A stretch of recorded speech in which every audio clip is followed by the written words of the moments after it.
has made his reputation out of being a good cook. Not about being volatile, not about kicking people out. That is the media looking for another story.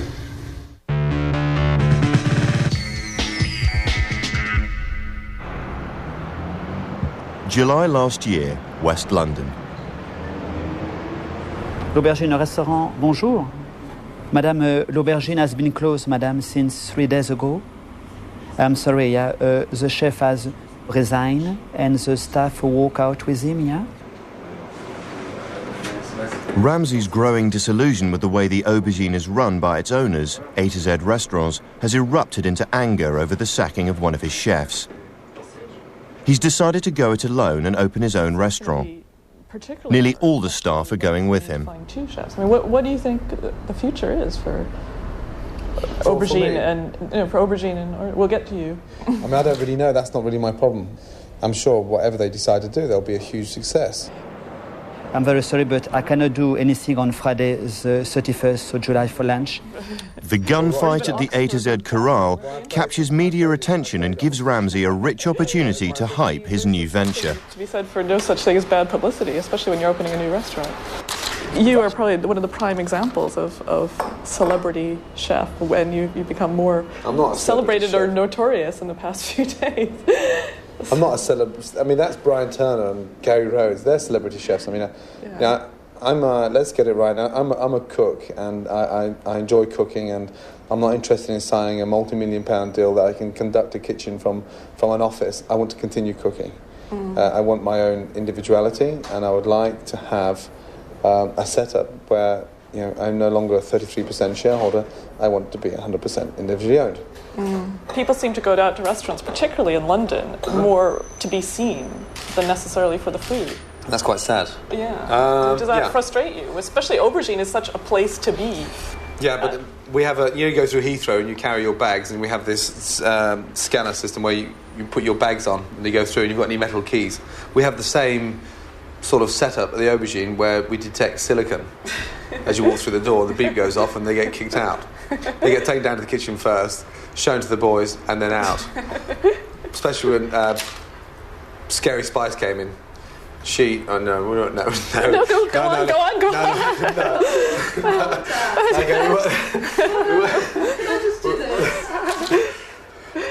I'm sorry about that, but thank you for your call. Bye-bye, madam. Unlike Ramsay, A to Z have decided not to talk about the walkout. They've been forced to close the restaurant until they find replacement staff. The restaurant has closed down last Tuesday. So all the staff have always said their career is with Gordon, it's not with A to Z. They're not going to put I worked for A to Z for 2 years on the CV at the end of working for Gordon. They're going to put they work for Gordon Ramsay at the aubergine restaurant. Ramsay's bought La Tante Claire, just up the road from the aubergine. He's given himself 4 weeks to gut the place, remodel and reopen under his own name. It's costing £1.2 million, paid for from his own savings, a frightening bank loan, and a little help from the family. Yeah, you're not going to come back to me and say 6 weeks out of this TV. Ramsay already has 2 Michelin Stars, but wants to be the youngest chef to win 3, the highest accolade of his profession. The main reason why I left the aubergine was the fact that you don't become a 3-star chef in a large corporate setup. 3 stars, 2-star operations are about individuality, about individual style. I'm still underachieved, I suppose, and I haven't won my 3rd Michelin star, so there's goals to be had and targets to be reached. So that's the target, really. 3 Michelin stars. You get to see more. Yeah, but more compact on the entrance. For once, Ramsay's putting his own money where his big mouth is. £13,000 of it goes on a hand-painted mural for the dining room. This looks lovely, this. It's an integral element of the whole restaurant design. How do you feel, Gordon, about people being able to see through into the corridor? Or do you want that view obscured more as well? I think the most important thing, it's not a busy passageway. We're not having 100 people walk through there in the space of 3 hours. We're talking about 45 people. So, to be honest, I'd rather not have them distracted by anyone walking in there. Okay, so we really obscure as much as we can. Yeah, as much as possible, because it just makes it that touch more secluded. Yeah. And I've taken a huge risk. how many chefs in this country would really come out the safety net that I had at A to Z? You know, earning £150,000, £200,000 a year. And gone at it alone, I suppose. Well, I mean, I'm a shareholder of A to Z restaurants still. A week to go before the opening, and the media are tripping over themselves. But not all the publicity is good. A TV documentary investigating bad bosses has secretly filmed Ramsay verbally abusing his staff. An unidentified camera crew has made Gordon jittery. So I'm actually being haunted at the moment by Granada television for Bosses from Hell. And the programme comes out on Tuesday night, and if they're from there, then I'm going to go. Yeah, but I'm just going to find out where they're from first. Nothing to do with Granada. No? I'm actually tied up in an interview right now, so I'm not really available for an interview, to be honest, no. Not even for a couple of minutes? No. I mean, I knew nothing about it, so I don't really want to... No, well, we didn't know you'd be here. Sure. So therefore you weren't expecting to talk to me, so you don't need me on there? It was just a bonus, if you would. Fine, OK, but I'm very wary. I mean, a TV crew just turns up and they start filming the front. And they're here because they want to do it for German television. They're both English, and she's got hairy armpits, and I don't believe her. Full stop. As the crew leave, Ramsay's not sure who they were. In fact, they were nothing to do with the Granada investigation. But yeah, you have to walk around with all eyes open, even the one on your arse. The morning of the opening, the fates are not smiling. ITV has chosen tonight of all nights to broadcast the documentary about brutal bosses. On his way to work, Gordon takes it personally. Got this bloody programme. So, you know, there's quite a lot of things on my mind, and customers are paying tonight, so there's no fuck-ups now. It's real. It's a real McCoy, and it's got to be right. Thank you. I think what I'd like to do is just stay calm, remain in the kitchen, and deal with the shit when it hits the fan tomorrow morning, if it does. It really depends on what kind of programme it is. But it's not going out till 10:40, and that'll put a lot of people off because they're not really interested in staying out that late to watch chefs shouting in the kitchen. The staff know what to expect. They've worked under Gordon before at the Aubergine. Once again, they swallow their pride and prepare to get Ramsay'd.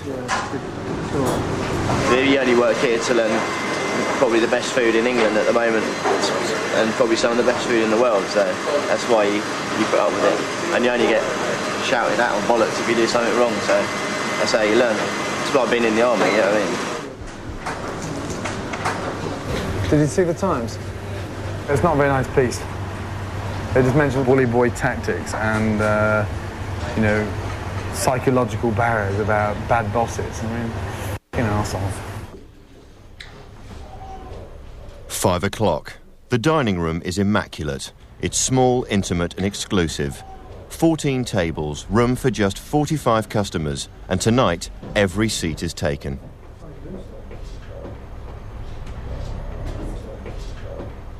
Marcus Wareing has worked as one of Gordon's head chefs for the past 5 years. So this is probably the biggest day of his life because this is him, independent, 100% on his own. And there's only one man that can make a mess of it now, and that's Gordon. And he knows that. Less than an hour to go. Nothing must mar the perfection of the opening night. Any incongruity must be stamped on and eliminated. Hey, you, come here. Why has he got a blue plaster on in the fucking service? Why has he got a blue plaster on in the fucking dining room? Hello? Well, go and buy something from Yopa, now. Yes. A blue fucking plaster and 2 Michelin Star establishment. On earth? Not you. You. You better, look at his finger. Look. Smart, immaculate, and a fucking blue plaster. Shit!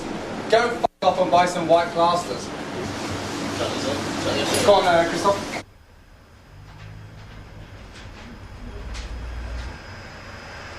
Come here. You're young. Yeah. Mm-hmm. One day you want to be a top restaurant manager. Who knows? Yeah. Who knows? Fuck knows. Mm-hmm. Yeah. Do you think it's acceptable that you wear a blue plaster in a dining room of that standard? I had only this type of plaster, chef. You had only this type of plaster? Yeah, chef. So what about opening your big French eyes and looking for white plasters? I was in a hurry, chef. You were in a hurry? Yes, chef. F*** off, will you? Stop bullshitting me. Yeah, did you have time to go and get them? You didn't have time to go and get them today? I had. Right, does it look... Show me your hand. Does it look more discreet, or does it look stupid? It's okay, chef. No. Sorry? But now it's okay, chef. Thank you. Was that difficult? That's all. And how far is your rope of foods? 2 minutes? Well done. Gold star. Arsehole. Tonight looks like it's going to be a bumpy ride. Okay, let's get one frog up. 7 o'clock, and Ramsay's first customers arrive. They'll spend upwards of £100 a head to sample the creations of the country's most talked-about chef. Nice, formula's going away table 5. On really, one salad today, one serving foie gras, one salad pied de cochon.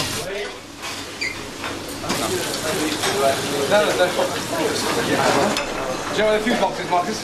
Do you know where the fuse box is? Open up the windows, Max.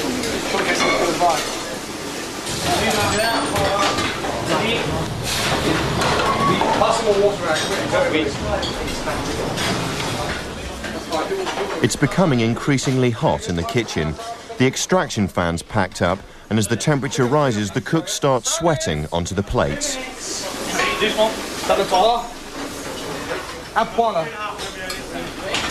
Right, can we get hold of an electrician or someone? Yeah? Can we get hold of... Why do you look at me in a daze? Can we get hold of an electrician or someone, yeah? The extraction's gone off. Please. No, but if you're out there because you're overtaking it, wouldn't you? Hello, Bob. Hi, Laurent speaking. Yes, now every day we're gonna have a little problem. Tonight is the kitchen extracts that just went off. Yeah. But I understand, but I mean, regarding the contact you've got, anybody you know that will move over tonight, I mean... In the kitchen, the staff begin to wilt in the 100-degree heat, and Gordon's approach isn't doing much for morale. Plate, Simon. What's he doing now? Why aren't you wiping the plates? Why aren't you wiping the plates? What's he doing, Mark, that jerk? Is he talking there, Jean-Claude? No. Go, please, table 6. Go. Come on, Jan. On it. Cease. Guys, to cappuccino. Are you? Yes. Come here, you. Come here, you. Why aren't you wiping the plates? Why aren't you wiping the plates? Every time there's food on the pass, where should it be? On the f***ing pass. Yes. Stay here. Next time, you're out. Yes. Okay? Hey, young man. That's 3 times in half an hour we're looking for you. Next time, finished.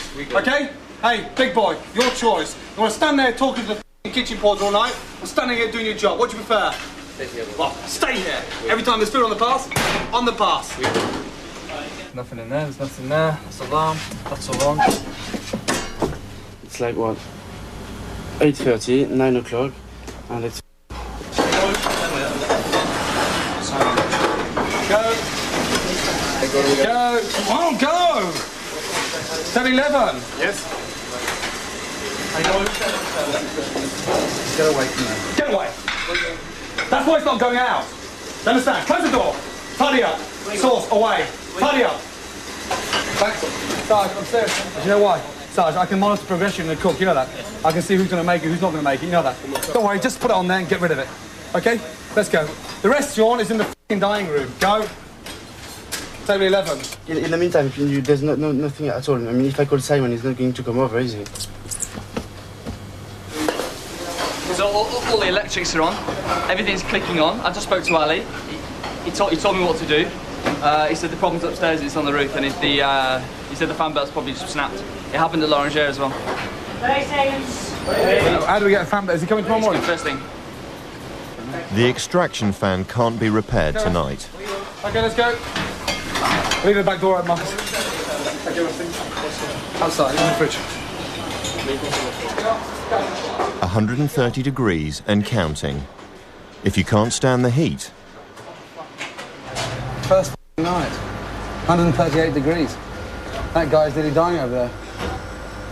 Incredible. I mean, of all nights to go, the first night, the extraction fan breaks down because the fan belt's broken. They won't come out. Oh, they're too lazy. They're too interested in watching on television at 10:40. I suppose if the programme had not been gone out tonight, then they may have come out. There's some arsehole programme gone out with bad bosses that decided to stay in. So I've been stitched twice, haven't I? So you're going to have to just keep coming out every hour? Well, we're going to have to, otherwise we're going to drop, aren't we, like flies? Otherwise, otherwise there are going to be a few casualties.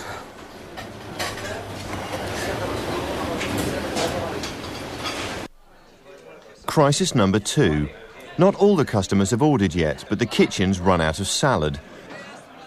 Sarge, the junior sous chef, is next in the firing line.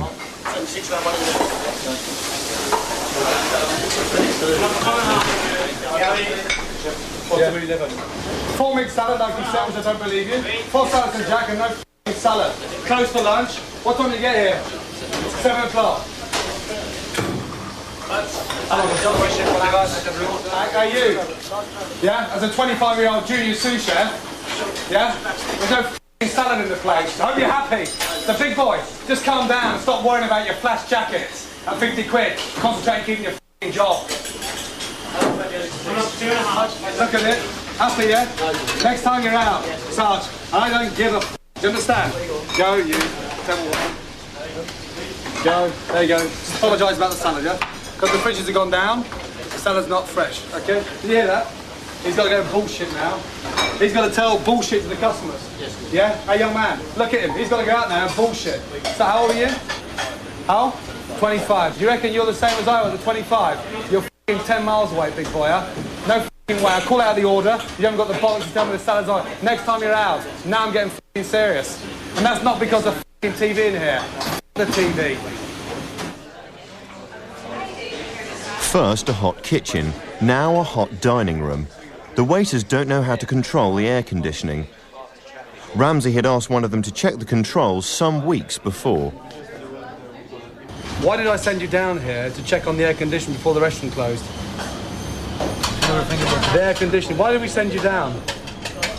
No, so we're not in the f***ing shit now, you fat bastard. Yeah. Or did you think it was just come down to have a f***ing cup of coffee? To show them how fat you were. So what's the point of you coming down? What was the point of you coming down here to check everything out? It's your brains and your f***ing arse. He spent 3 hours here, locating all the buttons, checking out the air conditioning. He doesn't know where the f***ing panel is. Maitre d', he's a f***ing commie. He's a commie. What are we going to do now then, fatso? Any ideas? Do you not think it's your job to be responsible? Or you think you just got to think about your f***ing cheese board all day long? £500 a week to think about a f***ing cheese board. 11 o'clock, and astonishingly nobody has been sacked yet. This oversight is hurriedly rectified. Standing in front of the f***ing glass, drinking f***ing water. In front of all the customers. F*** off. Bang. The assistant wine waiter standing in front of the window, drinking from a bottle, standing there guzzling it down. And so I looked at the side of him, and he's standing doing that in front of the table 6. There's 4 customers on there. And they got a clear view right through to the kitchen, watching him drink out a bottle of Badwa, straight from the mouth. So I grabbed him, threw the bottle in the bin, and sacked him. I just drink water, and 1 or 2 tables, the customers see me. After this investment, my first night, £1.2 million to stand there and watch a f***ing idiot swig from a bottle, and then walk back into the dining room and serve that table and be standing staring at him. And I'm not going to go and ask the customers, did they see him? No chance. He's out. Finished. He started crying downstairs and he said, you're the best chef I've ever worked. I don't give a shit about what he thinks. He's out. Sometimes crazy put, this one, but really, really good chef. I'm not accepting for no one. Was Gordon right to sack you? 50-50. 50-50. That's all. Bye. Christophe hasn't survived the first night, but despite the setbacks, the restaurant has. Tomorrow, the extraction fan will be fixed and plasters colour coordinated, but the owner's not happy. I could have opened for lunch and taken £2,000. But no, to make it easier, I closed for lunch to make our life a bit more easier to get in the flow tonight. No, it's not right. It's not right.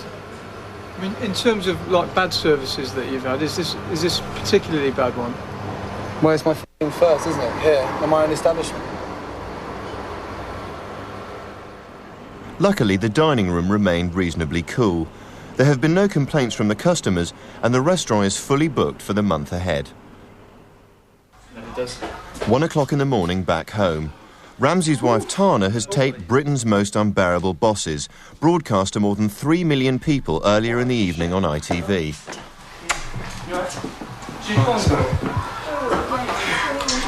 In order to see if the stories of his bad temper in the kitchen were true, we sent undercover reporter Miles Wilson, posing as a student, to join his staff. He was also wearing a hidden camera. When I'm in the shit and I got like you staring at me, it makes it even f***ing worse. Do you understand? Yes, cool. If you get to my f***ing level, hey, and you got coming in that's about to go to university, hey, you get his ass caved, staring at you when you're in the shit, and a bit of f***ing integrity, off in the corner. Shortly after we filmed in Aubergine, Gordon Ramsay left to start his own restaurant. Despite his hot temper, many of his staff went with him. Load of crap. I'm going to get flack. There's going to be 2 or 3 individuals that will, jump on the bandwagon, have their 5 minutes of glory tomorrow in the newspaper. But I'll take it on the chin. The swearing, fine. I don't think Mum's going to be very proud. It was a bit of an anticlimax after the night we've just had.